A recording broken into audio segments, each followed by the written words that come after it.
Hey, Hey, Jim, how are you, man? good. Excellent. Good. Uh, I got here in time. Yeah, I literally just hopped off a makeup call with a group from my sales objection system dojo. My Tuesday guys, I had a whole group of them that couldn't make it on Tuesday, and they said, "Hey, can we do a makeup class?" And I usually never do it, and I said, "Yeah, we'll do it." So we did it 10:30 Central. So I literally said, "Guys, I got to go. I've got an army of one group that I'm meeting with right now." So perfect. Yeah. Ready to rock. I had set up my board for you here because we're going to be doing notes together, and it's Okay. recording. It's recording now, and this is our session one of Army of One sales training, and it's going to be a lot of fun, man. Where are you? Are you at home or are you at the office right now? I'm in the store. Yeah. Cool. Well, and is it just going to be you, or is there anybody else on your team coming on board with us? It's just me because it's just the easiest way to organize ourselves at this point. No sweat. No sweat, brother. We got this. This is going to lend itself to some good conversation. So I'm going to be taking notes Okay. throughout. And I take notes as well because Confucius say bad handwriting better than good memory. So yeah, absolutely. So there's going to be times throughout this that I'll be sharing my screen with you. Okay. Be asking you a few questions, and when we reconvene on occasion, I'll do a full review of things in no particular order. Even though we're not live in person, I still like to give you the live feel, and I use what's called accelerated learning techniques, where I do have markers of different colors for a reason. Okay. It's just so the brain registers things, and sometimes. Like I just finished off a class with people where we were using humor as a way of reinforcing, and we're going to use this as well. Because one of the objections that you're going to run into, for example, is what kind of deal can you give me? And I was giving example. I was getting people in that particular dojo to respond in a way where they would never respond. And I said, I want you to be an asshole right now. I want you to literally make me feel terrible. And we were laughing because it was when somebody asks for a deal, most people kind of as opposed to okay, I want you to laugh in my face that I've actually asked for a deal. And what we went to one end of the spectrum, and then we went to the other end of the spectrum, and then we found a middle ground where now they knew how to respond to when you hear, hey man, what kind of deal can you give me? And I'm going to tell you right now, we're going to work on this in a couple other calls from now, but it's just fresh in my mind. And when somebody asks, hey, what kind of deal can you give me? Instead of making them feel bad that they're asking for a discount, there's ways to negotiate that you can make more margin on the deal anyways. But the way to respond that I recommend is, hey, step one, acknowledge. Step two, ask a question. Jim, I totally appreciate that you're looking for a good deal. What exactly do you have in mind? You're not saying that you're going to give them a deal. You're just curious to find out what their expectation is. And then at that point, can you stack value in other forms as opposed to discounting the product? And that's where things get interesting with accessories, with service, and all of a sudden your blended margin goes up. Your line items per invoice goes up, which of course profitability goes up because everybody talks about building revenue. And I had a mentor of mine recently tell me, yeah, Joe, you know what? Revenue is for the ego. Profits feed the family. It's like, so true, man. Yeah. I get $1 million in sales. Yeah, okay, but you made 50 grand. I mean, well, you're sucking, right? Yeah. Yeah. If you could tell me you made $1 million in sales and you made, after all expenses are done, your net after you've paid everything is over 100 grand. Now we're talking. And let's talk about 250. Let's go. Right. So the first question I like to ask is, and I'm a big fan of this book called Start With Why by Simon Sinek. And it's the why question for you. And there's going to be several different whys that and it's Loretta, correct? Mm-hmm. You guys will have different whys as to why you're in the Pedego ecosystem and continuing on your, because you've got Umigo Racing as well, and you're clearly a serial entrepreneur, which is great. What are some of the reasons why? What led you? Why are you doing what you're doing right now with Pedego? And just expand on that if you don't mind. Well, I can tell you initially, and I can tell you now, they're two different things. Yeah, and listen, man. Like, just as an aside, you can have like 10 different reasons why, and so Yeah, go for it. I have to compartmentalize sometimes. So yeah, go for it. Yeah, go for it. So initially, we had space in our suite that's a storefront. Yeah. And we were looking for ways to utilize that space to get a better return on our rent. Nice. Which is quite large and has been increasing. Okay. Yeah. So it took us about 10 years to figure something out, and it sort of fell in our lap to some degree. Right. The bike concept, just a serendipitous kind of outing that we both had an aha moment, and then Loretta went in kind of research mode, and we just took it down the road. Where did you first have that Pedego experience? The first one. The first aha. Yeah. Walking the dogs, seeing a couple. Yeah, seeing a couple of, I won't call them older, but older than me, riding by us on a path that's on the bay near our house. And I was like, oh, those are electric.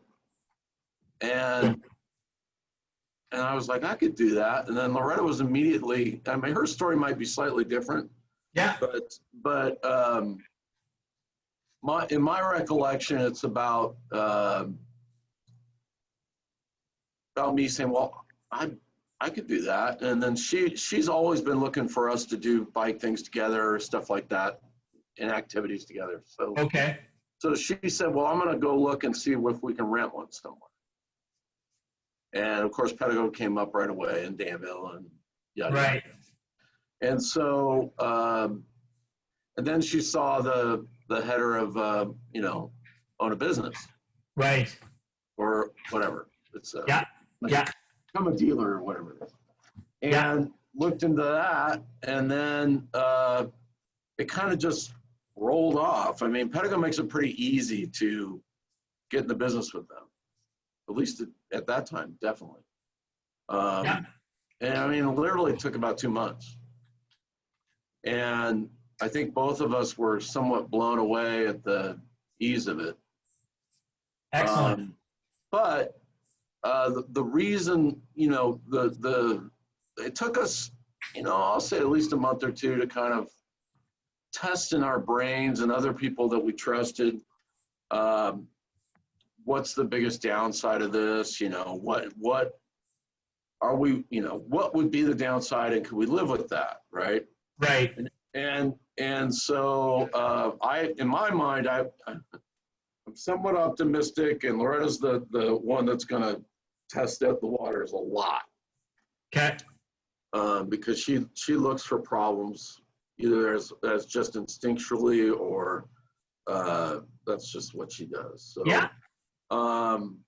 And so I was like, there's no way this can't do well. Right. And I, and I kept saying, I'm like, what's the worst thing that's going to happen? We're going to have inventory we can sell. Right. I mean, we don't have any lease risk. We don't have any risk other than our time and getting the funds to buy these bikes. Right. Because at that time, we didn't even think about flooring or anything like that. So, and yeah, the response of the people that we talked to was like, yeah, it sounds pretty good, and yeah, might as well try it. And so our secondary thought was to balance our cash flow against our existing business, because they are somewhat counter seasonal. right? That's good. So That's good to know. Okay. yeah, and somewhat. I mean, there are Yeah. soft areas in the go-kart side, spring and fall, Yeah, and there's shoulders to it, but I get it. Yeah. yeah, and then you just look at the bike stuff and go, okay, well that could help the slow times. And ideally, we were looking, or at least I was looking at Pedego as a way to support the family so that the other business could be freer to grow and flourish, Right. right? Yeah. Because that's been a little bit of a struggle. The margins have getting pretty tight over there, so so that's where it ended, and it was just time. It's just like we had to paint some stuff and get a few things, and the space was ready, and then it was just about opening and doing the normal, promotional stuff and spending the time. Well, so I pretty much dug into that. That's great. In Because I comparison, well, the building of a business is fun. The operation of it sucks. So right. I understand. Like, there's part of when you have a new concept and there's a freshness to it, it's a riot. And then there's that kind of like being in a relationship, to be honest, where that newness of a brand new relationship that you're in, and everything's like all sunshine and rainbows, and then you got to start doing the actual work. yeah, Sometimes that first realization of, hey, this is a challenge here, and you don't want to be stagnant in what you're doing. I mean, it's all about what am I going to do to be able to grow, and that doesn't mean that you have to have multiple locations to grow. It's what are you doing that's going to fulfill you right. while you're doing it. Because trust me, man, there are people that I've done this with. They are so thrilled to be in a one store operation. They don't want to have, for them, the headaches of having, multiple stores. And because let's face it, when you have growth of that nature, you have more responsibility, and with more responsibility, there does come more, profit, but there also comes challenges to go along with that. And Right. And I don't, the good thing about us is that we've been exposed to more than our share of challenges. yeah, yeah, So we opened the go-kart place right before the recession hit. right. That's since like 07? Well, yeah, we had signed the lease in December of 07 and then opened in April of 08, but it really didn't hit till September, October of Right. that year. I mean, the real impacts of the group events just drying up and the people getting laid off and just, that whole revenue halt Yeah.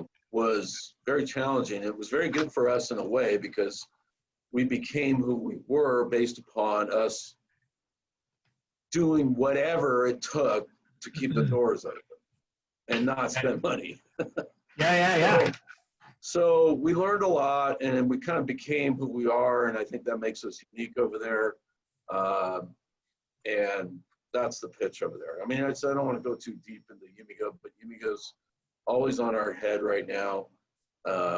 It's, I guess I would say, let's back in the bike shop world, is I pivoted to this place with a lot of energy because I could be here and oversee what was going on and get through the door, right? In the other place. Right. Okay.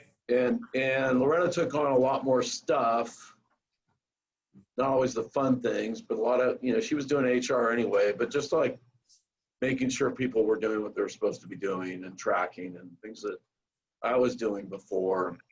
She wasn't thrilled by that, but she knew we had to do it. So Yeah. I think it was, I think she sees this as a more interesting thing for her to be involved in than the other place. The other place has a million headaches, a million. And you can't escape it. It's like having a towing business. It's like when you get phone calls, it's generally bad news. or it's just, with Umigo? yeah, yeah. So the intensity of having, 23 employees and mostly kids and a very volatile environment and bad decisions and those kind of things uh, made that life. We got very used to it, but it's the bike shop is very refreshing. Yeah, so I put down here, the why, and again, we're doing this exclusively for Pedego in this case, for your bike store. So Yeah. It's a happier place. I don't know. I mean, I think part of the thing that I've seen in a lot of stores, and I mean, you tell me, the when you first opened Umigo, was it the idea that it was going to be fun? Oh yeah, absolutely. And would you agree that that's the same reason? Another reason why it seemed logical that that's a fun business. This is a fun business. Yeah, I mean, people are drawn to it naturally because it's got a high value for the people consuming it. Yeah, yeah. And are you still having fun with Pedego? It's been, oh yeah. And how many, for Umigo, it's almost, we'll call it 14, 15, 13, 14 years. With Pedego now, is this year 3? Yeah, we're working on it. Yeah, we just hit 2, and now we're working into 3. Right on. Obviously, it's changed a lot just recently, but sure. Your timing honestly couldn't be better. Right. When you think of it, you've been able to iron out a lot of those initial, especially that year 1 kind of kinks of getting the hang of certain things, and the product, and then all of a sudden COVID hits, and now it's you got people, at least at the beginnings of COVID, anybody who was coming in after the initial dust settled of, okay, this is a social distancing thing, and we need to we have an advantage here, because a lot of times if you remember back in late February, early March, nobody knew what was going to happen, and then by late March, early April, it was like, holy crap, man, I'm selling everything that I've got. That's what we did. Yeah. And then what we're seeing now going into September is, we've had this massive growth. Like if the expectation was here for your goal was here, well, everybody's done this. We're off the chart. Right. Now we're coming back down. I mean, based on statistics that I've, with other people that I've been speaking with in and outside of the Pedego ecosystem, the number that I'm hearing is it's since June, it's been like 35% drop in sales, which is nothing to panic about, because when you compare your August numbers to last August's numbers, you're up. Way up. You're up. The question now is that there's fewer consumers than back in May that are saying, hey, I'm interested.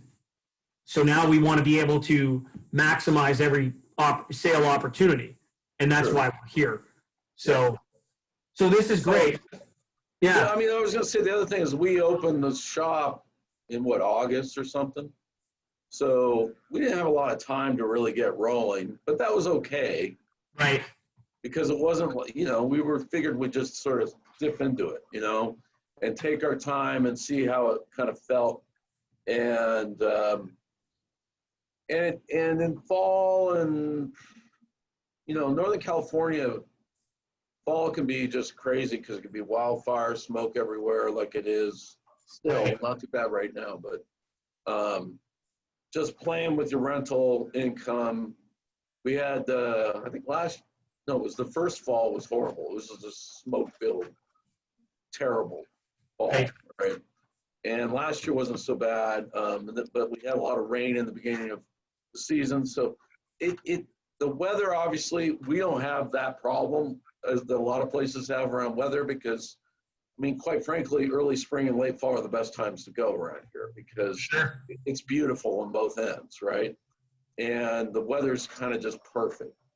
So I guess the development started in the spring of, what was it, 19? And we started working with other places and developing our relationships with our associate businesses that our customers interact with at the same time with us. So Nice. So there's a lot of that going on in 19, and this year, has been kind of like, well, that was ready to just ramp, and now it's just kind of holding. It's in a holding pattern. We still have a really good ramp for certain things that Loretta's worked on. She's very good at organizing partnerships, relationships, and mutual opportunities. Yeah. And ideas. I mean, she's a very, really good at, we've always called her Julie the cruise director, because she tends to organize without the cocaine. Without the cocaine.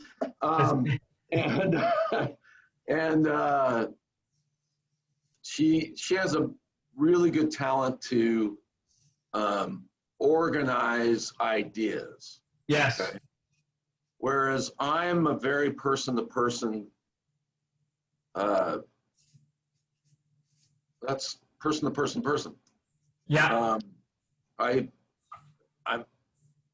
We're very different. She's very good with people, and I have the technical skills to kind of guide people through it. And my only superpower is, we all have them, right? And my only superpower is making complex things easy. That's great. That's always been. So for me, turning a bike that might seem overwhelming or unknown into something very simple, teaching people how to actually stop on a bike with confidence. Yeah. It's a big way to sell a bike, because it's made all the anxiety disappear, right? Those kind of things. So my technique is a lot about getting successful with the person that's coming in. And what they came here for a reason. So I just want to get to that success area, and where at some point they're going to say, well, I'm buying this. Yeah. It's just, it's just so easy to do it that way. The intent has to be, like it or not, we're in sales. We need to be able to, but again, the why is so important, and for you guys, a lot of it is, the space. I'm coming back to this, and I'll explain this other thing in a second here. But your why, right? I mean, it was easy to get into. The growth possibility. Like when I hear things that, hey, this gives us an opportunity to manage both businesses. The timing was excellent. It's a happier place. And it's fun. Like you're making what I've also heard though in your last statement, and I think this is important, is you're making an impact. And what I mean by that, and that's a powerful why, by the way, is when you're making an impact in people's lives, and they call you later, or they come by and they visit you, whether it's a few weeks or even a year later, and they come and tell you, Jim, this has been, first of all, I love my bike. This has literally changed my life, and this product has exceeded my expectations. That's called making an impact. And for me, that's the intrinsic value of work. Absolutely. And so whether I'm mentoring someone or like a youth or someone that needs it, we have plenty of them on the other side. Right. But I enjoy that. And, you married a couple, right? Yes. Recently, right? And the reason why I commented, the reason why I commented on that is because I had that similar experience with a guy that started with us when we opened the other shop. And there's a long story behind it, but impact is what you're talking about. Absolutely. And great. so I think, I get a lot of that. I get a lot of people saying, this is not, you are not even close to any other bike shops. This isn't, way better experience. That's great. And you're allowed to make money while you're making an impact and making a Yeah. difference in people's lives. There's nothing wrong with that. That's No, called win-win. It's beautiful. Yeah. So I want to continue that. Obviously, that's what motivates me personally. Outside of just getting out of the swamp of what's going on, but at the same time, I think I'd like to get as fluid as possible with not the tricks, but the techniques that I can fold into that. Yep. Right? Because I'm not going to change that part of me. That's going to be, that's my signature, and that's what I'm going to do. But the little things that are just nuances that's kind of what I'm looking for in all of this is an ability to make it a natural part of my rhythm. You're in the right place. You're take my well, and I figured as much. And I guess the only other thing I would say is that I always feel that the best people in a consultative or sales environment are the ones that can speak in their own voice. Yeah. So it's just using their own words. Yeah. So I have a real, so my nuance and my challenge here is, with the scripting thing and all that, is to fold that in a way that's natural for me. 100%. And this is, you bring up a good point. Number one, based on what you're saying, you'll hear me say this several times. One of my mentors, Bill, he was a sponsor of mine. I was a member of Al-Anon, still am, but I haven't been active. But in Al-Anon, there were people in my life that their drinking affected me. So I went and I ended up going to an Al-Anon meeting, and it stuck and it helped. And again, I mean, I don't have a problem if somebody chooses to drink. Right. I will drink alcohol. It's just sometimes people's behavior around alcohol, their behavior drives me nuts, and I'm sober. Yeah. So I went and found ways to learn and cope and accept. And one of my mentors in that, a sponsor, in fact, his name's Bill, he uses this line, and I use it often in my training with people, and it's, take my information like spare ribs, keep the meat, and throw away the bone. Yeah. The last thing I want for you, Jim, is to become a clone. What I want you is to keep an open mind on certain tactics and techniques that are going to be able to be keeping you authentic. Right. So I agree with you. Authenticity is key. The tightrope that I think we walk at times is what are the words that you would use when the time comes when we talk about scripting. What are the words that you would use that I'm going to recommend, hey, I want you to read it like this for now, just to get the gist of whether it's cadence, whether it's intonation, whether it's the acknowledge, ask a question. Right. But the words that you end up using in your acknowledgement and the words that you use in the question, so you'll have a formula, but it's still you. Yeah. So if you know the formula works, you don't have to say it exactly like I'm saying it. And I like to use that reference. And when we get into this stuff a little bit more in depth later on, I like to use the reference of the song All Along the Watchtower. The original song was written by Bob Dylan, and it's a great song. I love the way he plays it and sings it. I mean, he's the original, writer. Jimi Hendrix comes out with his version, and I think it's one of the best songs ever. The Hendrix version. It's not his song, and what he needed to do was he needed to learn the notes. But then he plays his own music. Yeah. If that makes sense. And that's so So I'm going to give you notes, but dude, play the music the way you want to play it. And Yeah, because I feel like people sense what they sense, right? And yeah, you can't bullshit authenticity. You just can't. No, and I think and that's so we're on the same page. I'm of this concept that like, okay, what's the timing? What are the clues that I gotta anchor on to move something forward? And the technique of follow-up, which has not been a problem, but it's getting to be hard to mechanize it.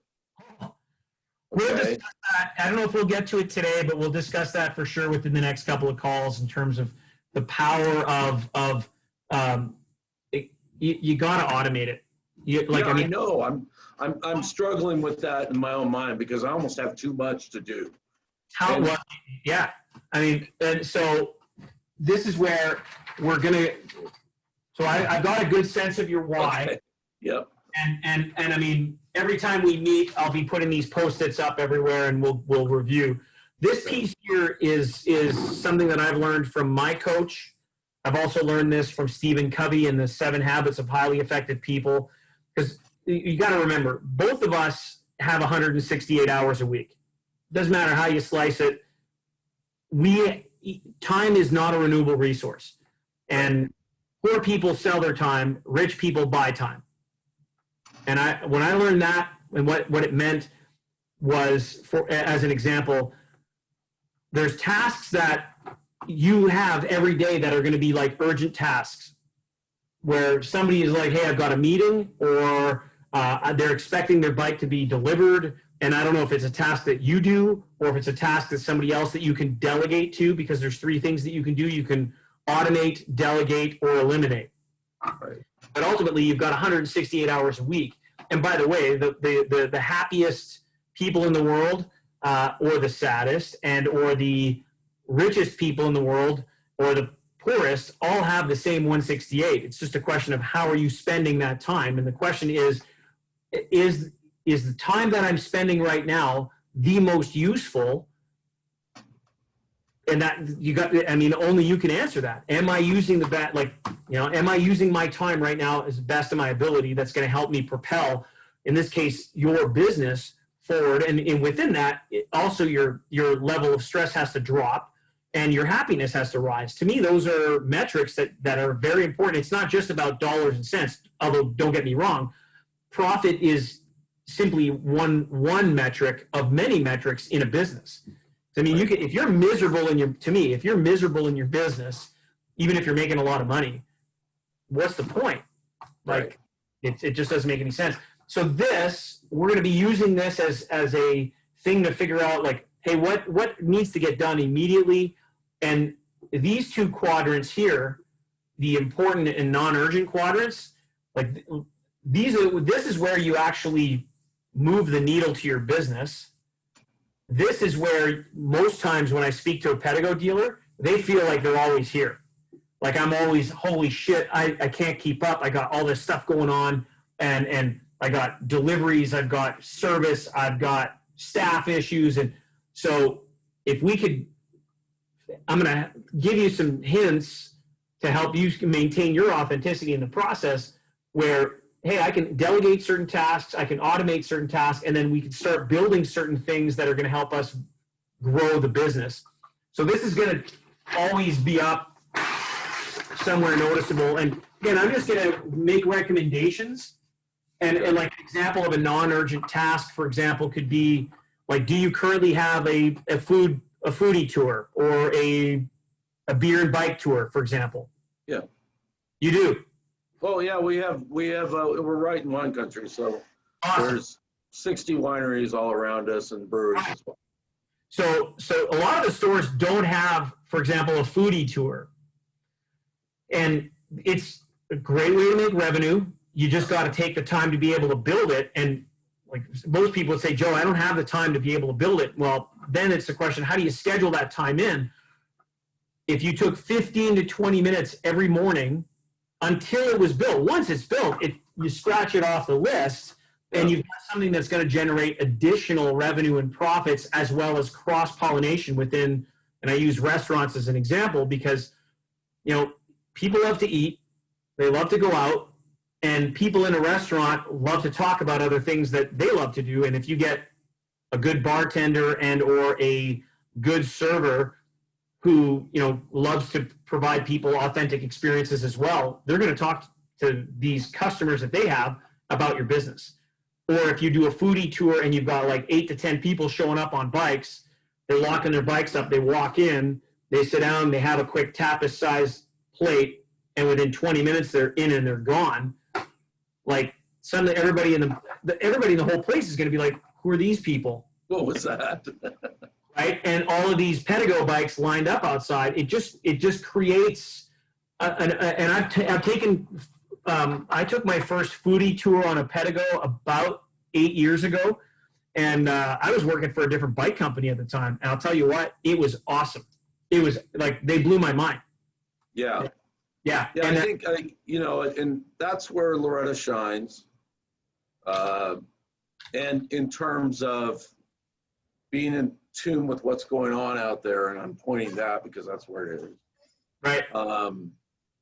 And that's her focus. I don't do that as well as she does, so she does it because she's really good at it. So I think it's like, we pick our shots, and I'm there to support that as needed, right? So we divide and conquer a lot. You should. And we use whatever skills we have to kind of focus on those things. So, yeah, so we have a tour, we weren't doing tours because of COVID. We have a tour, I think, either this week or next. I don't know which. Is it a wine tour or a food tour? It's a wine tour. Okay. And we've made a lot of friends out here. So we actually I have a customer that bought 2 bikes from me who's a winemaker. Nice. And he's going on the tour because he can, and he likes to. He wants, he's a chemist, but he also is very detailed into the wine and has opinions and whatnot. But we've managed to connect with a few people at this point. A few have gone away, but that love riding a bike and love talking about the area. Nice. And so for us, we're like, okay, if we have an organized group, we'll throw them $100 or something. They're having a good time. They don't care. They don't need the money.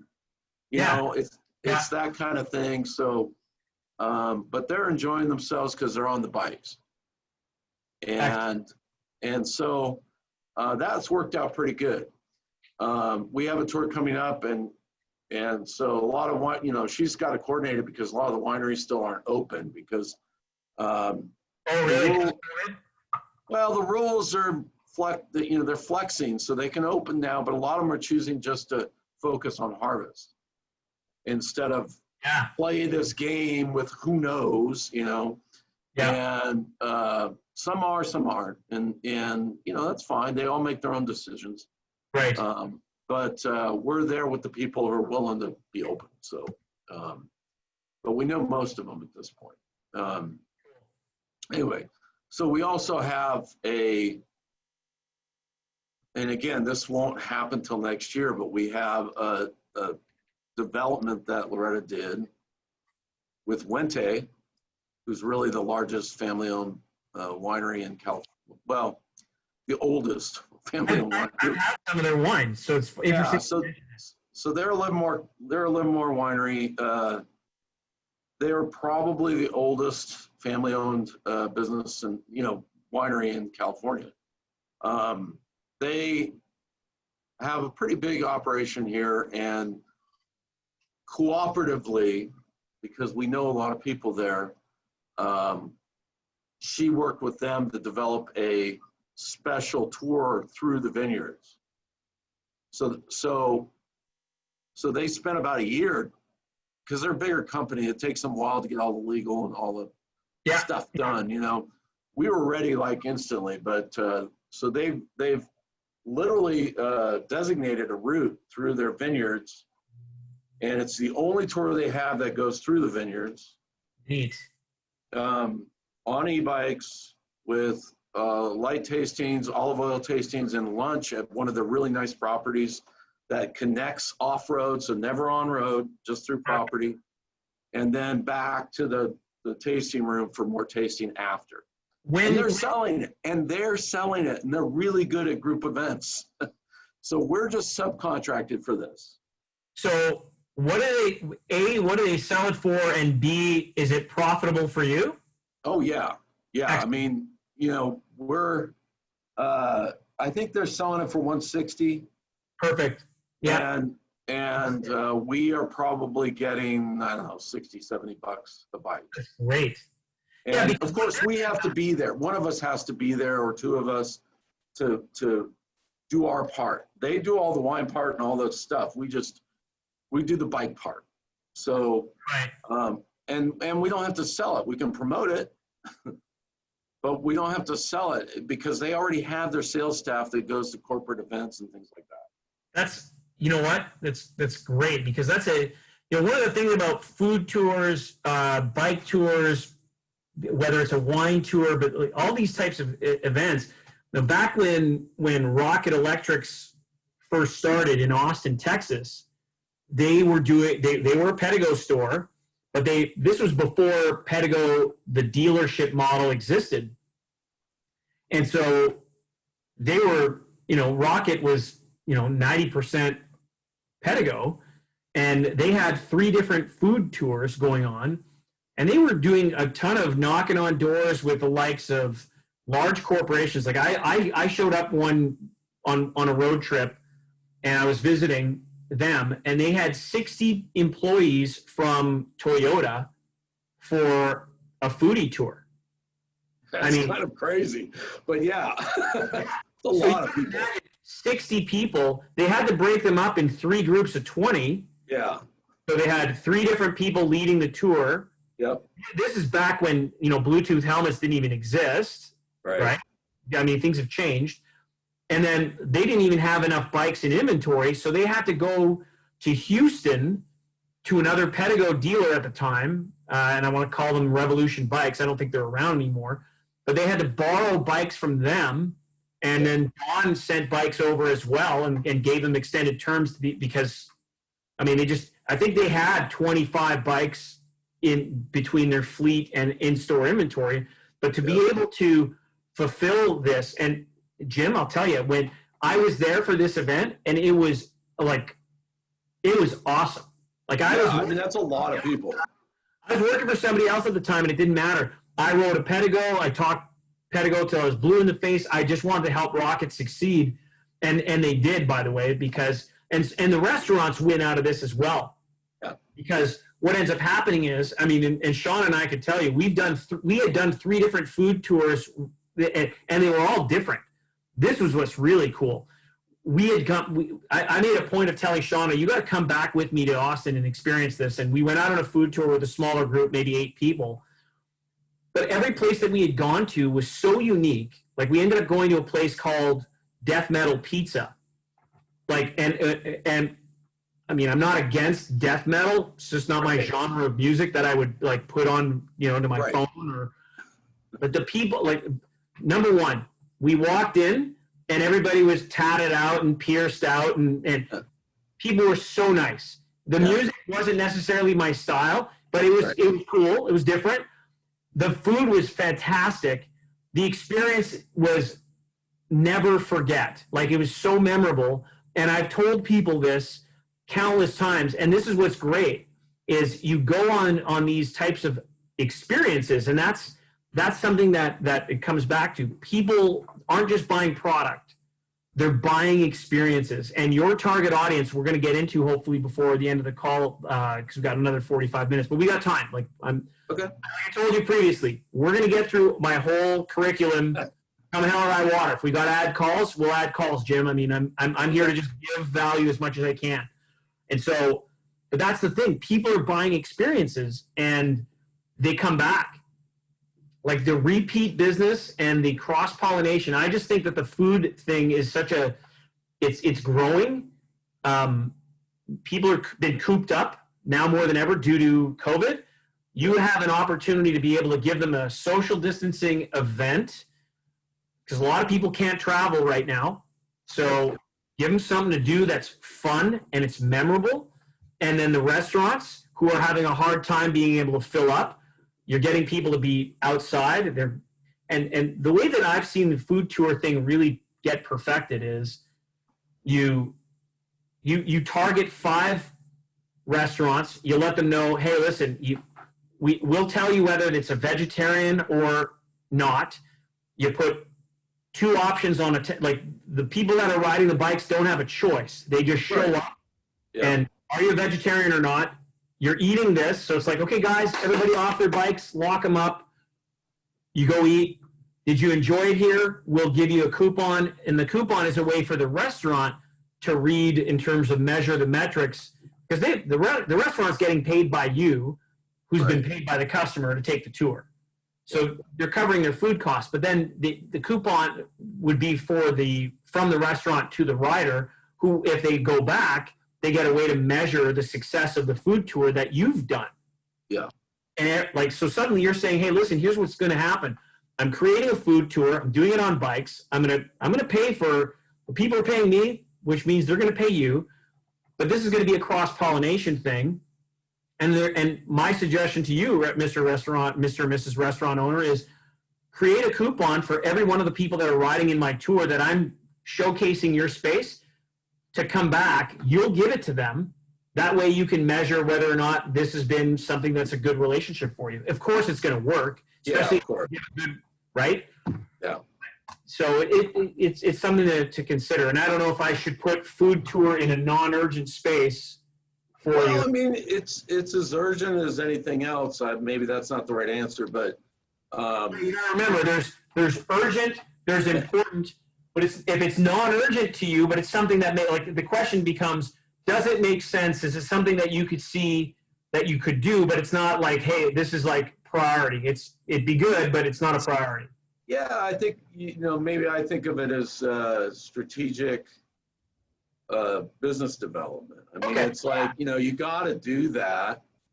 You have to be creative because you have to think about what's the next thing we want to work on, and you got to try stuff and see what sticks. So what I'm doing here is based on what you said. It's the food tour. I'm going to put the person who's accountable for that. It's Loretta, but it's in non-urgent. So there's no deadline to this at this point. Something that's urgent has a deadline. So it's like, holy shit, it's a fire. We got to put it out. But what's interesting is, so you don't have to put it on your to-do list. It's on your non-urgent list. It's there. Then the question just becomes, when you look at it and you go, okay, when am I going to get onto that?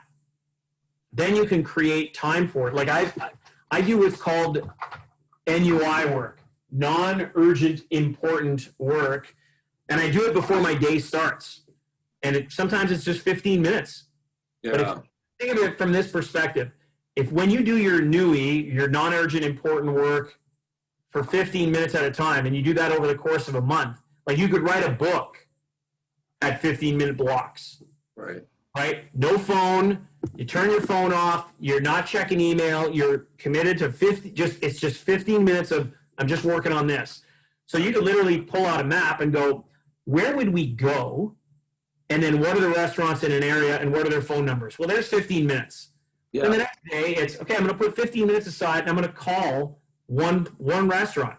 Just one. It's a 15-minute conversation. Let them know what you're up to. Are they open to working with you? You're not looking for a discount. It's, could you, if we called you a day in advance and then a follow-up call the next day of, hey, we're 30 minutes out, could you assure us that you would have these tapas-sized plates ready? We're going to pay anyways, but you know what I mean? Like and you just develop that Anyways, think about for us, it would be like contacting the Downtown Association because they protect where all the restaurants and everything is. I mean, they are a emotional entity, but they can point to places that say, oh, they'd be interested in that.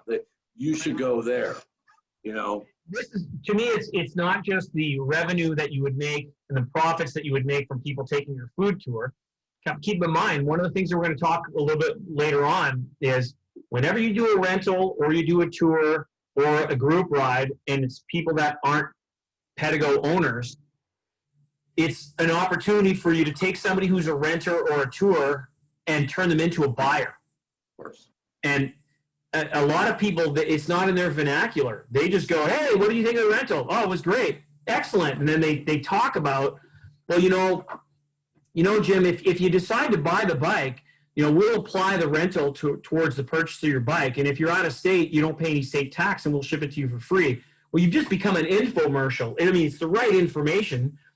It's just a terrible delivery. So your conversion of getting somebody who's a renter to a buyer can, if that was your delivery, it would be exceptionally low, as opposed to saying, hey, Jim, how did the tour go?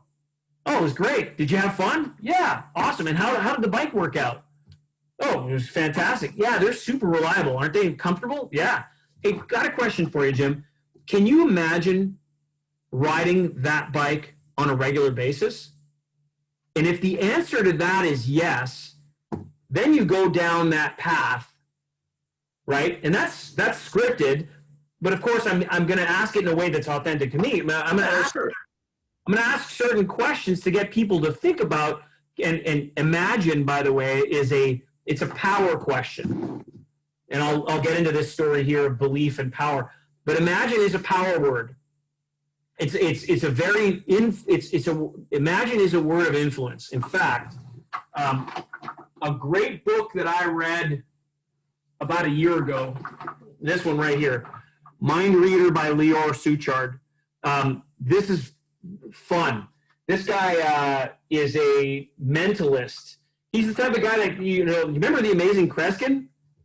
Like that kind of stuff where he'll show up on a talk show, you're watching the television screen, and he's got something in an envelope, and he's like pre-written it before, and then he'll say, well, this is what you're thinking, and he'll rip it open, he'll pull it out of the envelope, and you're like, how the hell did he just do that? Right. Well, so he gives away some of his stuff, and from a sales perspective, it's words like imagine. I'll leave this here. Words like imagine, awesome, and words like now, where you say, so Jim, now imagine you riding that bike on a regular basis at home. Can you see yourself? Can you imagine yourself doing that? And I'm being very authentic, but I also know that from an NLP, from a neuro-linguistic programming perspective, I'm not out to manipulate. Right. I mean, if somebody's not interested, they're going to tell you they're not interested. Of course.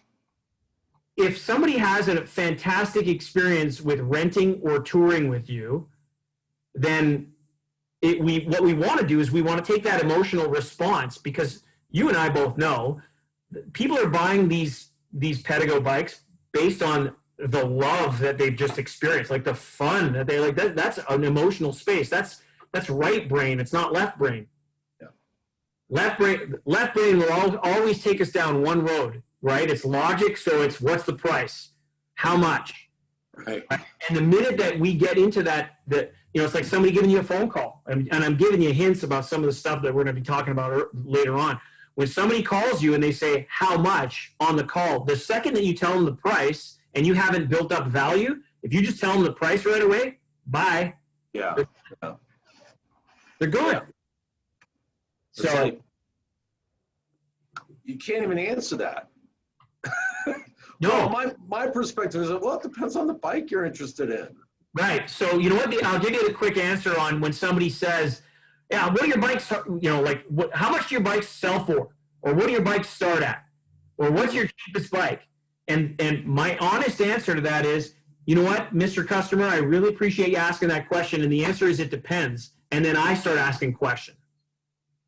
Right. I don't know if you know this, but if you ever noticed that when somebody asks you a question, the person asking the questions takes control of the conversation? Right. Just like I just did. It's the moment that I ask you a question, I hook your mind. And so when somebody says, yeah, are you open today? As a matter of fact, we are. Where are you calling from? This is your first time calling the store? How did you hear about us? And I'm taking marketing information down when I'm asking these questions. It sounds like I'm just having a conversation, which I am, Yeah. I'm But also, you're leading the conversation. you have to, man. Yeah. Every time the phone rings in your store, it costs you money to get that phone to ring. Yeah. Every time somebody visits your website, there's got to be a way to capture the lead. There's every time that somebody walks in the door. Like we figured out back when I had Fitness Depot, which is I was a shareholder in Fitness Depot Canada. We were store number 7, and we went to 38 stores within 18 months. And great team of people, aggressive leadership, and we had systems in place to be able to scale. And we figured out that every time the phone rang, it was $33. So if you sucked at giving phone, you weren't allowed to answer the phone. Like it was just like, let it ring, let it go to voicemail. I don't want you touching the phone. Like there were some guys that were great tacticians, but they just sucked on the phone. So anyways, let me get to this because there's some other content that I want to give you. Okay. All right. Briefly about belief and the power of belief. I mean, obviously the power comes from your why, right? You have a powerful why, which is great. But sometimes it can get distorted. And I just want to share with you a story with a store on the East Coast who's a Pedego store. Years back, I went and visited them. And during that time that I went for the visit, this particular location had a problem. They were having a problem with some, in fact, it's kind of odd. Just recently, there was a recall for data cables. Is that correct? Oh, for the bikes? Yeah. Yeah. Well, the wiring harness. Yeah. So similarly, this would have been about 3, maybe 4 years ago. I visited this store on the East Coast. It would have been 3 years ago. I was visiting a store on the East Coast, and long and short of it, the phone rang while I was there, and the manager didn't want to answer the phone, which I found kind of odd. They answered it anyways. It was not a customer. It was something else, just trying to solicit them for business. They hung up, and I said, hey, what was that all about, you not wanting to answer the phone? Because their response when the phone started to ring was, oh, I don't want to do this. And I was like they literally said, I don't want to do this. And they said, well, we've been having a problem with quality control. And, again, this is a belief issue. We've been having a problem with quality control, and I'm dealing with nothing but angry customers. So the way that you view things, there's 2 ways of looking at it. Like I recently posted, you could stand in the rain and think that you're getting wet, or you can stand in the rain and enjoy the rainfall. Right. It's just when you change the way you look at things, the things you look at change. So I asked this particular store manager, I said, let me ask you something. Does Pedego provide you excellent customer service? And they said, oh, it's best ever. I said, okay. I said, can they diagnose a problem very quickly? Yes. I said, even better, do you have the people that can repair all of these challenges that you're currently dealing with? They said, oh, 100%. I said, so final question. When was the last time you sold a bike? 3 months. Jim, like it was crazy. And I was there in June. Can't be you can't make it if you're doing that. Right? So if your belief is we have nothing but problems coming out of the box. Right. Then your authenticity, your truth is, because if you believe it, then it comes out. So this person's belief was, like this person as a manager of a store, like the store was selling bikes, but they personally hadn't sold a bike in 3 months. That the other employees were, thank God, because they would have been out of business. Like Sure. you can't go, April, May, June and not sell a freaking bike. Like it just doesn't compute to me. Falls in your lap. Yeah. I mean, and this person hadn't sold because they believed that everything that was coming out of the box was imperfect. And so they didn't have that level of enthusiasm. And so you just got to remember that when it comes to sales, well, you want to play your A game. And in fact, I left this one up here, and it leads to the next thing. When you have powerful belief, you play your A game.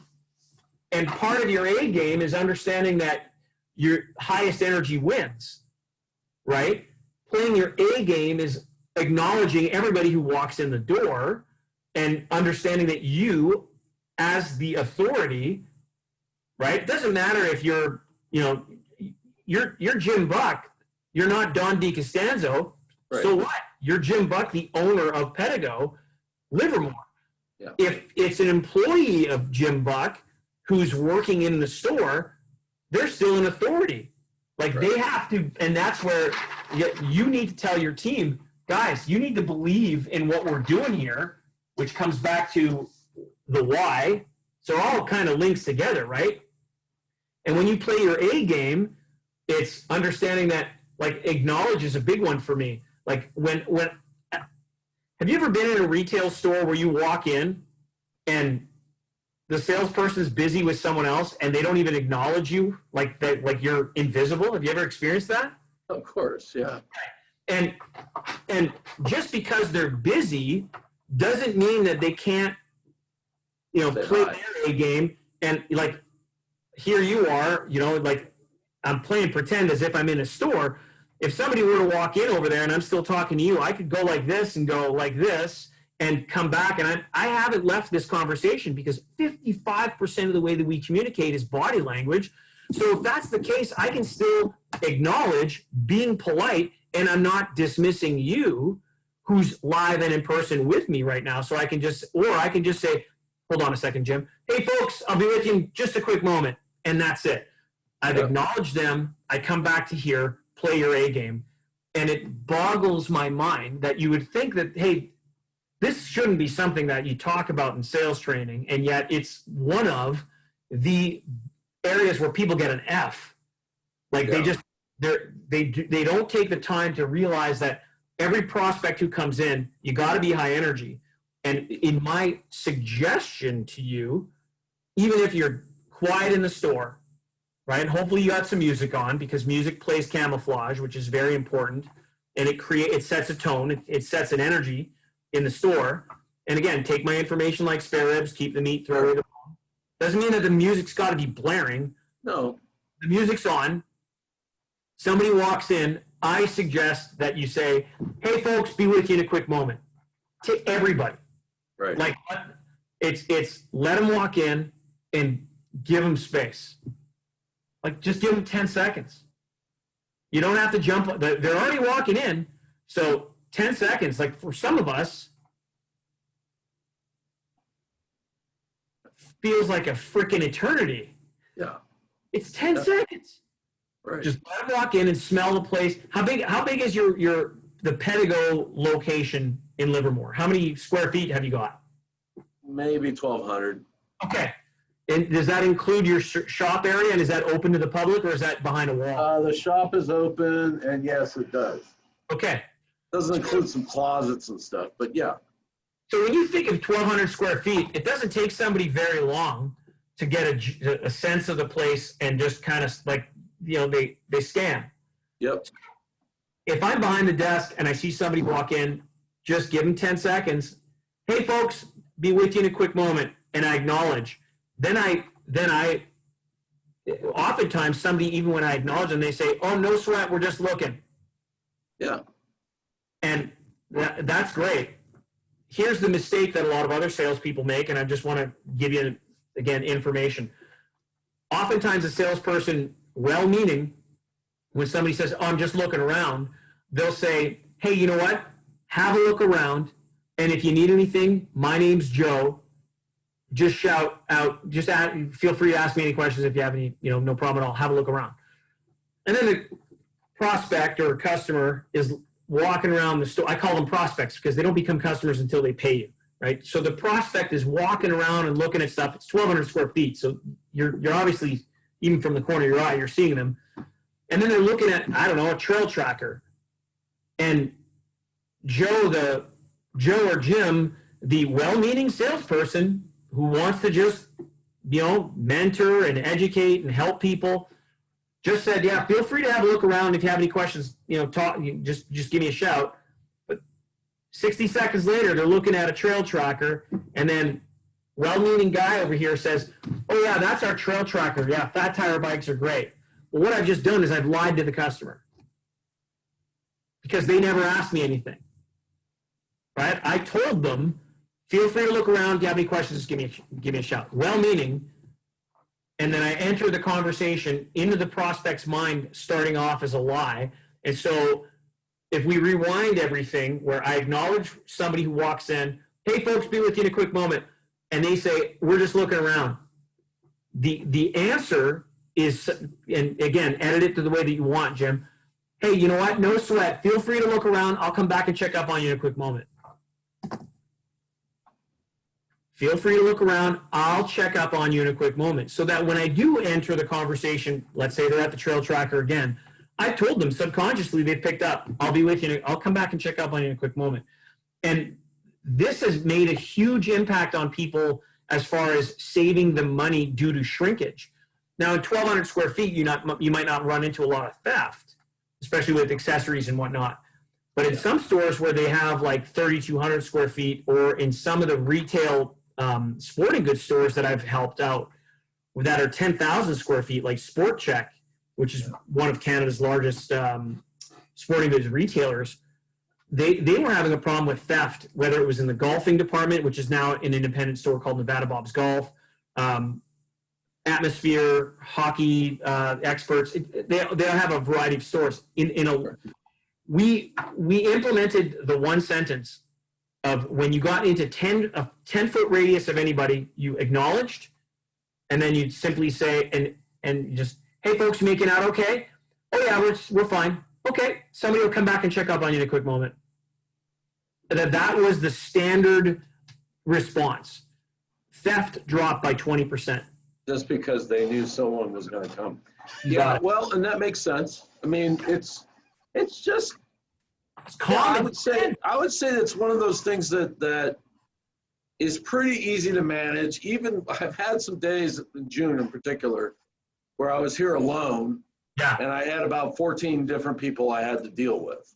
It was a little ridiculous. And I was joking with most of them. I'm like, okay, I'm really good at focusing. You guys are going to have to you're going to have to deal with me because I'm not a great multitasker, but I'll get to you.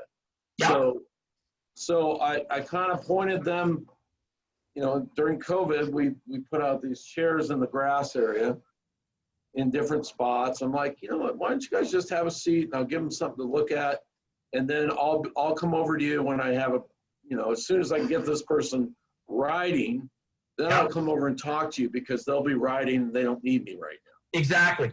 So what we're going to get into, you're going to find out about something that's called a popcorn effect, and you can control it. Like when you have 14 people, it can be for me. It's a shit show. Yeah. However, when you can create a system, and I'm going to be giving it to you, and you can edit it the way that you want. But when you can systemize your approach to people and quickly get them on bikes, and that's the key. That's the beauty of what the business that you're in with Pedego. The sooner that you can get people out on bikes, the easier it is for you to manage your time. Now, with some people, you can tell them, hey, you know what, just ride it around the block. And I'm going to foreshadow popcorning because I want to give you this. The other aspect of it is if you got more people coming in and you're about to give somebody the opportunity for a test ride, you can say, okay, Jim, you ready to go? More people coming in. All right. I want you to take off for 15 minutes. I don't want to see you here for at least 15 minutes. I want you to go out, play with these buttons, up, down, fast, slow, try the throttle, go play, 15 minutes. No sooner. Get out of here. Have a good time. What you're doing is you're buying yourself time. Well, I know in that particular day, and I've done it before, people were walking in when I was doing instructions on the bike. And I said, well, you guys want to ride, why don't you just join us, and then you can do the waiver and all that later. Exactly. Get them in. So, because it's like, I don't want to do this a bunch of times. No, you're absolutely right. You're on the right track with that. What you want to do is you want to be able to get why would I want to do 20 presentations when I could just do one to 20 people? And they all have questions, so it all takes care of itself. Well, and here's what's the fun part about the popcorn effect. Ultimately, and I'll repeat this later on, but when you systemize this in such a way, it's like going to a restaurant where back when they didn't have the card reader where they would bring the machine over and you would pay at your table, people had to get up and go to the till and pay before they left at certain restaurants, right? And invariably it was like, why is it that there's like, I'm getting up and all of a sudden it's like 5 tables all go to the front at the same time? Like, why is that? Right? We all got sat at different times, but we're all leaving at the same time. Well, think about it from this perspective. You've got, let's say, 5 groups of people. So 10 people in total, like 5 groups of 2 as an example. So now you got 5 couples, 10 people. And they've all gone on test rides, but you've planned it that they all come back at the same time. And you ask the magic question. So what do you think? Do you want to take it? And one of those 5 couples says yes. This is awesome. Jim, this is part of the secret of, I'm jumping way ahead here, but this is how I've sold 27 bikes in 4 hours. Wow. Like, dude, that's nothing. I've got someone who's done 41 in 4. Like, they've crushed my number, but they used exactly what I'm showing you, okay? And this is the beauty of it, is the minute that they pop, I call it popcorning. It could be the domino effect, but it's a beautiful thing. Like, who doesn't like popcorn, right? They pop. Then you turn to the other 4 couples, right? Which is 8 bikes. 2 people are buying 2. There's 8 more bikes to be grabbed. And you go, okay, folks, Jim and Loretta have just decided to buy a bike. I'm going to be right back. I'm not forgetting about you. Jim, Loretta, I'll be right back as well. And you just get out of the way. I got to go get a couple things. You make it a point that you actually leave. Right. Jim and Loretta have just decided to buy. And they're stoked. Yeah, and they're frothy. They are live social proof in front of prospects. You now have 2 customers, and you've got 8 prospects that are looking at them. And you know what they're going to do? They're going to ask Jim and Loretta, so you bought one? And what are Jim and Loretta going to say? And how are they going to react? They're going to be so high energy. Oh, yeah, we've done the research. That we're doing this. Yeah. Then you get to come back and go, well, these 2 have. What do you say, guys? You want to do it? Pop, pop, pop, pop, pop. And yeah. It's just a question of how do you systemize this with tactics, and wow, it's fun. It's so much fun when it happens, because now you create the buying frenzy. And it's all emotion. Yeah, I've definitely seen it. I've seen it when people who tested every single bike for weeks and weeks and weeks. Right. And they decided, which is fine. Yep. And they decided, and then they're here pitching everybody and what they like. You have to leverage your time, Jim, and take advantage of other people's experience with you and the knowledge that they come to the table with. And the other benefit of this is when you think of who your prospects are, as opposed to a customer, like the person who's decided to buy, they're now subconsciously, they become your spokesperson and salesperson, because no matter how you view it, Jim is always going to be looked at one way or another at one level, trusted advisor, expert, but still a salesperson. And salespeople are generally frowned upon, unfortunately, which is it's an unfortunate subconscious reality. Sure. So you can get Mr. and Mrs. Prospect turned customer in front of other people, and you get out of the way, they will be they'll become salespeople for you, and they're not on commission. They're just thrilled. They're thrilled to tell enthusiastic and believable, because there's no alternative motive. Exactly. Right. It's not about money for them. It's and one of the things that I'm jumping ahead. I'm doing this kind of, it's just the 2 of us, man. So I know I'm going to go over some of this again. But one of the things that I recommend that you say when somebody decides, when they say, yes, I'll do it, or you've asked for the sale, because once you ask, you got to quiet, and the customer says, yes, immediately congratulate them. You got to use congratulations. So it's like, Jim, do you want to take it? Yeah. Awesome. Congratulations. when you congratulate someone, it's not thank you, it's congratulations. Because when you congratulate somebody, it subconsciously what happens is it reinforces the fact that they made the right decision. Yeah. And to confirm that with you, I'll give you an example. And I'm going to use my credit card as a prop. So say, for example, you and I are at the till, and I'm buying a Platinum Interceptor, okay, at $39.95 plus a Connect seat post plus a whole bunch of accessories, a Thule rack. So this bill is going to be close, just under $5,000, or actually just over $5,000. Let's say it's $5,400. Yeah. And I go, so if I say, okay, well, typically in the sales world, what happens is, well, Joe, that's going to be $5,467 all in. I'll take your credit card and zip it through and take the credit card back. And all right, well, thank you very much. You're a proud owner of Pedego, right? If we role reverse it and I go, okay, Jim, I'll just take your credit card here and I'll run that through. It's $5,467. There it is. Yeah, transaction complete. Here's your card back, sir. Congratulations. Welcome to the Pedego family. What are you saying when I say congratulations, welcome to the Pedego family? What would you say? I'm excited. Yeah. I mean, you're just saying yes. Thank you, or I'm happy. Yeah. So if I say to you, like the words that you usually hear when you say to somebody, hey, Jim, congratulations, they'll say thank you. Mm-hmm. I see what you're going. And that's the thing is that, you know, I think that's I've got some lay of that land in the sense of telling people, look, you're just starting with us. Right. You've just joined the family, but you're not done with us because you've got 5 years of coverage. You're going to get to know me. If you have any questions, you're going to call me, and you're part of us now. So that's similar, but not quite the same. Not using the word, but I like the idea.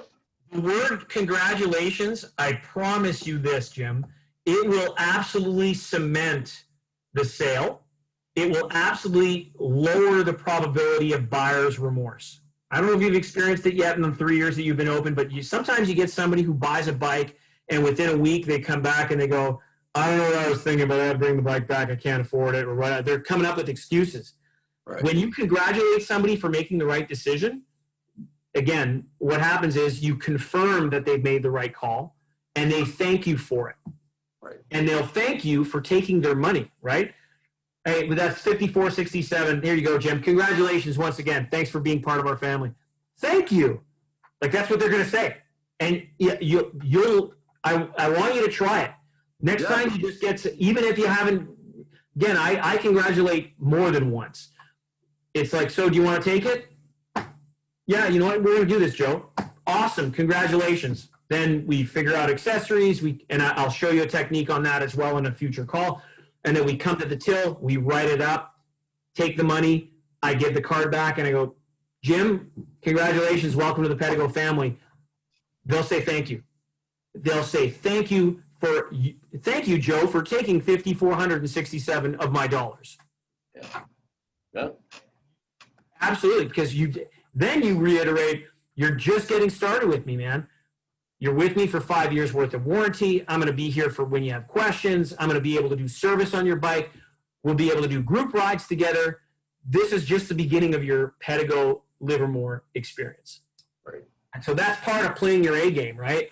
You acknowledge everybody walks in. You're an authority. Highest energy wins. It's absolutely critical. There's 3 questions that I like to ask when somebody walks in. And I can send you the template in advance because we're going to finish up in 10 minutes here on today's call. But so I'm going to mark down template to you so that way you'll have it. Start off right away. And the 3 questions I like to ask, just so you know, are, after I acknowledge everybody who comes in, hey, be with you in a quick moment. Then 10 seconds later, first time in the store? It's a yes or no question. If it's yes, great. Then I ask, how do you hear about us? And I take note of that. right? Because I want to know what marketing is working and what's not. Right. So I'm tracking my metrics. And then third question, you ever ride a Pedego before?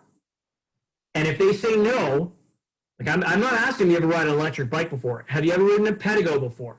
And if they say no, highest energy wins. I get amped up. I'm like, no? Oh my God, awesome, just for fun, come with me. And I'm out. I'm out. I'm outside already, unless you have a test ride area in your store, which by the way, some stores do. They've just like given a little space to do what I call the mini spin. And I'm a big believer in doing name capture as soon as possible. Everybody who you get encountered with, you need to be able to, because even if they're, I'm not buying today, no problem. They're e-curious. They want to know more about these e-bikes, right? I need to be able to get their information so that I continue to build know, like, and trust after they leave. And follow-up automation is what you're talking about. And I go immediately, I do one of these. It's like, okay, so what I do specifically is, hey folks, be with me a quick moment. 10 seconds goes by. Hey, so it's your first time in the store? 9 times out of 10, it's yes. Okay. I mark yes on my daily metrics sheet. I'll send you my daily metrics tracker as well. I have a thing called the DM tracker. It's just an Excel spreadsheet. But you use it so that you can measure your metrics. In fact, I'll share my screen with you so you'll see it. Bear with me here. Sure. Daily metrics tracker. There it is. So it's just a simple Excel spreadsheet. But what you do is, and so here we are we're September. So this automatically tabulates the number of customers you have that walk in the store, the number of test rides you've done, and it just references total sales, right? So, one of the questions that I like to ask, so here we are on, geez, Joe. Where are we? The 3rd. So you'd have you just fill this out. Are they a referral? Simple, yeah. I totally see the value of it. Right? And so one of the things that I recommend for all the stores, bear with me, Jim, because I like to use this prop, but it's a prop. It's a simple tool. You can get one of these. So I'll send you the DM tracker. I tell stores that they say, oh, well, big stores. It's not just in the Pedego world. I don't care what kind of retail store you are.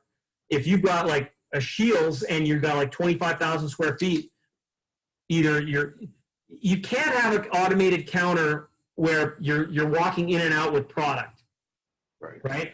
Because if you're doing test rides, every time you enter and exit the store, the counter is going to go off, so your numbers are going to be messed up. So the way I recommend it is clicker, just a simple clicker. You have it in your pocket. Somebody, especially in a boutique business like we're dealing with, you just count everybody that walks in. So it's like, and I personally, it's like UPS guy, count it. Did he test ride? If you haven't got the UPS guy to try one of your bikes yet, then that's got to be part of the fun of this game, right? Right. Mr. and Mrs. Customer walk in. It's a couple, 2 people, right? Then what you do is you cross-reference it with your daily metrics tracker. And what some of the stores that I've done training with, by the way, what they'll do is on the bottom of this, on top of everything else, they'll actually mark down weather. And they'll put, okay, because you can go back, every year and go, well, on September 3rd, it was raining. And it was this, and you could you'll be able to see a pattern in terms of what your sales were like. Well, and projecting is key. So, because that's something that's very hard to do in every business, and a lot of it is feel, but having something that's very specific to a pipeline, right? Yeah. Because like right now, this is my pipeline, and I don't know if you can see it, but it's tiny. Your video isn't on, Jim. Oh, it isn't? No, I thought it was on. I haven't seen you all day. Oh, shit. Well, you should have told me. I don't know what I'm doing. Oh, do I just start video? Yeah.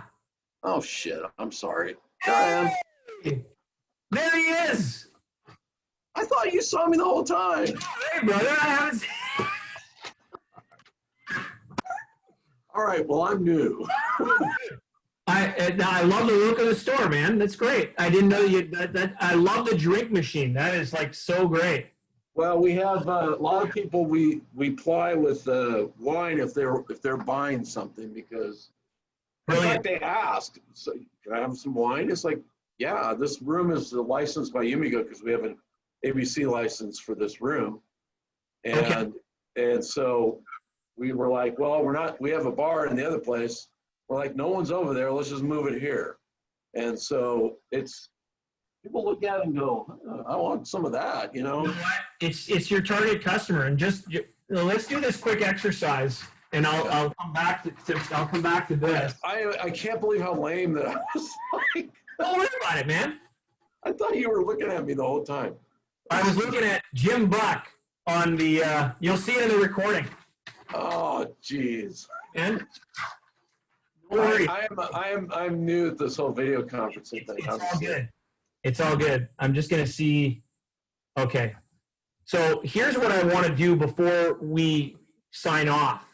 And I'm going to leave my phone on in case Chris calls me because I've got a 12:30, but we're doing a podcast, but we're not doing our first podcast is next Thursday. We're just going over our chapters of the podcast. But so it's not critical that I'm off this call at 12:30.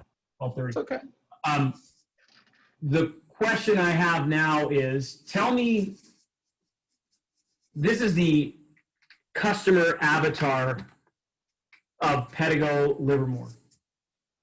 So if you were telling me 80% of the people that walk into your location, especially now after, like you've got enough data and personal experience, but what this will also do is, and by the way, recreating this exercise every 6 months to a year on your own is great, because it also, and doing this with staff is sometimes mind-boggling, because what they believe who your target customer is and who your actual, and what it truly comes out to be is sometimes like, guys, you're way off. In fact, I had a store in Costa Mesa, California, say to me, he was the owner of the store, and I asked this question to the staff when I did the training there. This is several years ago, and halfway through the exercise, he was like, and this is his words exactly, so part of my French, and I'm French Canadian, so I can say this. He said, "Holy fuck, my staff don't know who we're selling to." Right? Yeah. So when you do the exercise, like you know what the answers are because you're there, like you're in it. So tell me a little bit about your customer at Livermore, because so many Pedego stores, they're all over the map based on geography, demographics. I mean, you're in a reasonably affluent area of the world, so yeah. It's mostly couples, husband and wives. Yeah. A lot of people that, this year, it's fresh in my mind because of this year, but a lot of people are looking for ways to enjoy themselves during the season, and all their alternatives are turned off. So they had budgeted, we had a bunch of these actually. We had couples that were intending to go to Europe. Yes. Yeah. And they said, well, we were going to spend, at least $10,000 doing that. So we're going to get bikes instead. So they already justified the purchase. So they're looking for enjoyment / experiences. Yeah, no, and because all the other ones have been turned off, and I'm sure that's why COVID's been so big. But in general, it is, and this is where I latch on to it. It's people wanting to do something fun with other people. Yeah, yeah. They still want. I think the way that I would define that is they want a community activity with safety. Yeah. Right? Around COVID? Well, safety is always there, but yeah. I mean, they have to balance their desire to do something and their ability to do something. What was it? I like that. There was someone said that. Oh, I think one of the dealers did. It was like their explanation of the bike, and it was sort of like it makes up for the difference between your ability and your desire, or something like that. I like that.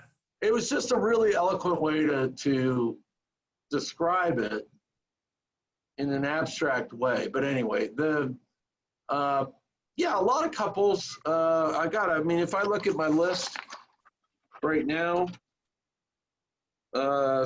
one guy, couple, grandfather son couple, okay, and young son, couple, family, couple,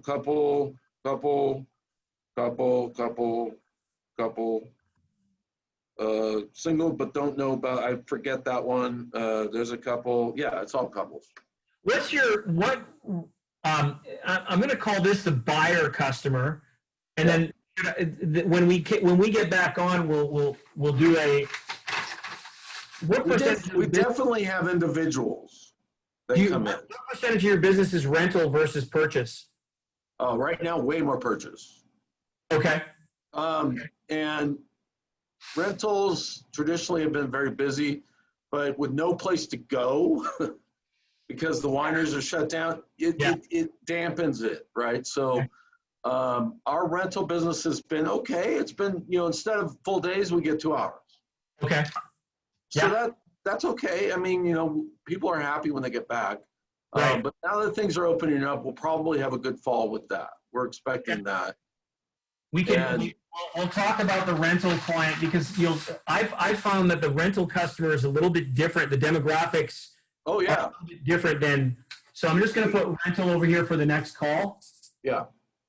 And that's where we'll start next time. I want to finish off the customer avatar for the buyer. And I'll just, I'll mention here, this is the buyer. How old is your typical customer that's buying? Like they're putting out the money or they're financing it. Give me I know you have customers that are 18 to 90, but eight empty nesters. They're pretty much empty nesters. So they're going to be upper 50s to 70. A lot of them. So if I say 60 being the number, is that okay? Like on an average? I don't know if it's average. I mean, there's definitely in the 50s. I'd say, 50 to 70 is a hot spot. And I don't know if that's an average number, but that's a range. And I don't know where the median is. Yeah. Because I love medians. I'm not into averages. I'm in the medians. So. Yeah, I'm there too. I'm right there. I'm at the lower end of the scale, but that's still important. Because, I mean, the way that we deal with these people and the way that staff need to talk to a 50 to 70-year-old is different than the way that, somebody's going to talk to a 25-year-old. Yeah. 25-year-old will buy. It's just that they're not in the means that these people have. Like we are recent, Sean and I are now empty nesters as about a month ago. Okay. And we love our kids, but this is awesome. Right? Well, yes. I mean, it depends if you count animals, but the bottom line is, we're in the same boat. But we're a tight crowd anyway, and so we miss the kids. Obviously, I'm sure you're in the same boat. Yeah. The thing is, and not jumping ahead, but rentals are young people that want to go out and have fun, and there's tons of those in Livermore. There's tons of those, and the more people that they want to go to the wineries. They're from San Francisco. They're from all over the place. Because Livermore can be a destination location. Certainly for the South Bay. Silicon Valley does not want to drive all the way up to Napa, so They come here. They come here instead. So we get the tourist business, traditionally. From the South Bay, from the Central Valley, places. It's a destination. So, coming back? So, what would you say the age range of your rental customer is on average? If you're telling me 50 to 70 for the buyer, is it 30 to 50 for the renter? 30 to I mean, I guess. I mean, that's a big range. Yeah. You want to can you hone it in? Can you make it a little tighter? Well, I mean, I want to hold out the 40 to 50s, but they're kind of on the bubble. Okay. Yeah. You know what I mean? So we'll just say go either way. 30 to 40 is the age. Well, we even have probably upper 20s, but 30 is a good number. Yeah. I like using the 80-20 rule for these definitions because, again, Sure. I've seen people walk into a store where they're 18 years old and they're buying two. Yeah, we get kids, we get families, we get everything. So yeah. What do you think the average household income is for this customer? I know they're in great shape. They own a home in the area, which is something, and they're retired, and many of them are buying RVs. They're buying lots of stuff, and you know, you can't tell by talking to them or looking at them, but they've prepped their retirement, and they're ready to rock. Right on. Yeah. You know? Yeah. I gotcha. That's great. They're kind of the opposite of me. You know what? Dealing with the people that we're dealing with, you're in good hands, man. And again, they got the money, and there's not a lot of it's not so much of should I get this? It's a lot of buy-ups after they look at the bike. So we get a lot of people that come in thinking they don't want to spend much, and then they ride them, and then they spend more. That's great. I mean, it's just, and it's, maybe unintentionally I'm guiding them there, but they get there on their own and they're adamant about what they want. Nice. It's like, okay, well, I was talking to a woman yesterday who doesn't have a lot of money and she wants to commute and she can't do it now. She wants to lose weight, whatever. And she saw the bike over there, Seafoam, that's being worked on, right, that we're transitioning and delivering. And she's like, I really like that color. And I said, well, you said you're on a budget, so we were talking Comfort Cruiser. And she's like, no, I want an Interceptor. Brilliant. I said, okay, we're going there. Then I got her color, and I said, you're on my list. When I can order it, I'll order it for you. And you know what? I've been back and forth on deposits. Right. So because I did a lot of them in June, because it was so crazy. And I only lost one. Sure. One. And and they were like, we loved it there. They were in San Francisco and I couldn't get their bike and they found something. They just wanted it now. Right. And they said, you know, it might be easier if we service it here too. And I'm like, that makes sense. So, and so I think my amounts have gone down. Yeah. And in many cases, the people that are signed up, they just want their dang bikes. Yeah. Oh, no. You know, I mean, they're ready. It's not that I haven't experienced any problems with it. And I guess I'm trying to balance the cash flow with the product. So it's just normal operational financial stuff. Yeah. That would say, okay, well, if I'm buying this for this person, I might as well get the markup at the same time. Right. But it doesn't really matter too much when you get it. I mean, the commitment's the commitment, but there's my, that's funny. There's one of my regulars riding by. Nice. And he's looking at me. And yeah, he's a great guy. Anyway, he doesn't have his other two though. But anyway, so I just, anyway, I guess the challenge is figuring out who's coming in, why, and then, what's the situation. I had someone contact me that ended up buying a bike from Colin. Okay. Because I couldn't get Mineral Blue and he had it. Okay. Yeah, sometimes it's just a question of inventory. And that's fine, and I had someone that called me and said he wanted something I had, and I called Colin. I said, well, you just want to switch? The bike's worth the same. That way you get your sale and I get mine. And he was like, he wasn't into it. So I'm like, that's fine, whatever. Anyway, so she went up, and before that, she was like, I want to give you more money. And I'm like, Lisa, you've already have. You don't have to give me any more. She gave me like $500 or something. She goes, I want to make sure I get this bike. And I'm like, if I could magically create this bike for you right now, I would do it, you know? Right. It was a challenge because the excitement amongst these people is just very high. Well, it's amazing how long sometimes they take to make a decision to purchase, but the second that they've decided, oh yeah, and you've congratulated them, so guess what? They want that bike yesterday. Yeah, and that's this year has been a bit of a challenge with that. It still is. I'm winding out some of my owed bikes, which is actually kind of.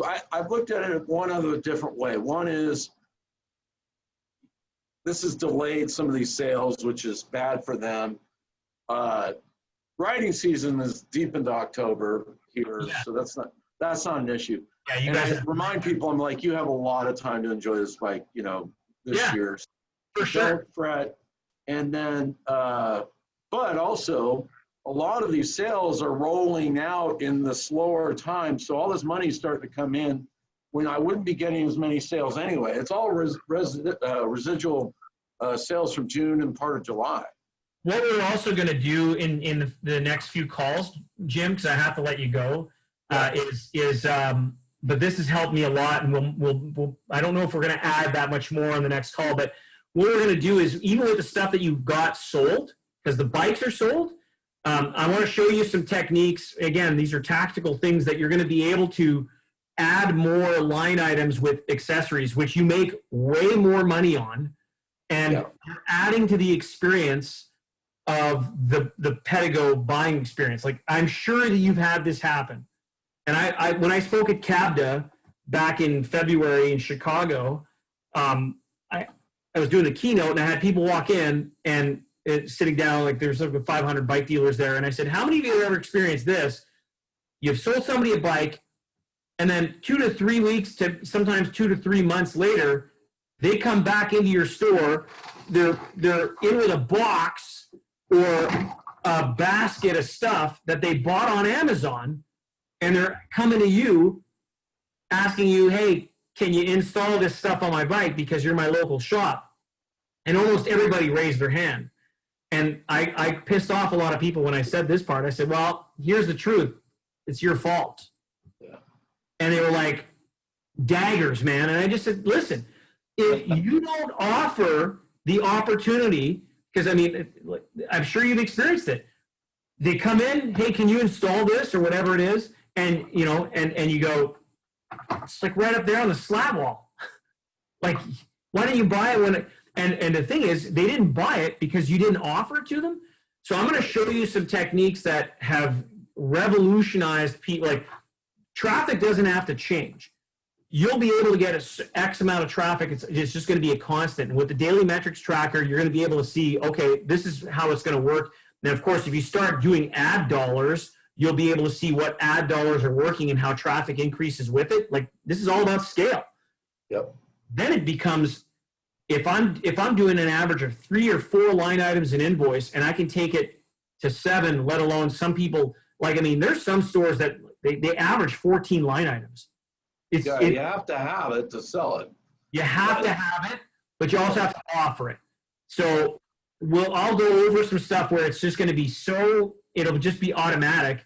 And the beauty of it is you'll be able to go, okay, I'm not going to forget about options here, and I'm giving them the opportunity to tell you no. And no's okay. Like, this is the other part that people don't like in sales, is that I don't like being told no to. I would much rather have a no than a maybe. Yeah. Like, maybe creates more freaking work for me.